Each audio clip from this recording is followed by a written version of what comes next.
అదే RTV app వార్తల్ని క్షణాల్లో చదివే అవకాశం ఉంటుంది. ఒక న్యూస్ పేపర్, ఒక టెలివిజన్ ఛానల్ మీ చేతుల్లో ఎప్పుడూ ఉంటాయి.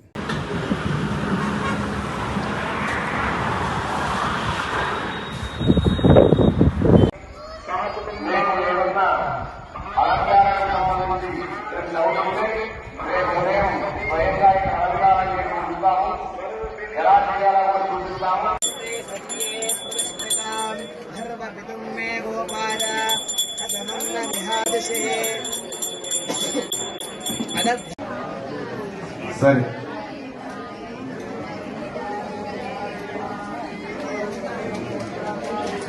మస్తపుర సుందరి దేవిగా అమ్మవారిని అలంకరించుకుంటూ ఉన్నాం. అవునమ్మా, లలిత అమ్మవారు. రేపు ఉదయాన్నే అమ్మవారిని విశేషంగా అలంకరించుకుంటాం. సాయంకాలం యథావిధిగా పూజా కార్యక్రమాలు ఇలా ఇంకా ఉన్నారు.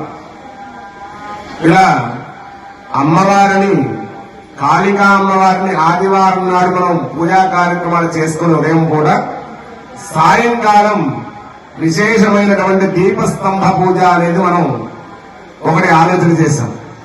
ఎందుకంటే ఈసారి నవరాత్రులు 11 రోజులు వచ్చాయి కాబట్టి 100 సంవత్సరాల తర్వాత వచ్చేటువంటి ముఖ్యమైన ఘట్టం.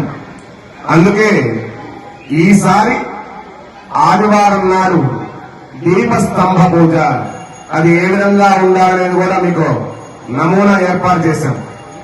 ఈ దీపస్తంభ పూజ సాయంకాలం 6 గంటల నుంచి కూడా బాలలు లేదా వివాహమైనటువంటి స్త్రీమూర్తులు ఎవరైనా కానీ ఈ పూజా కార్యక్రమంలో పాల్గొనవచ్చు.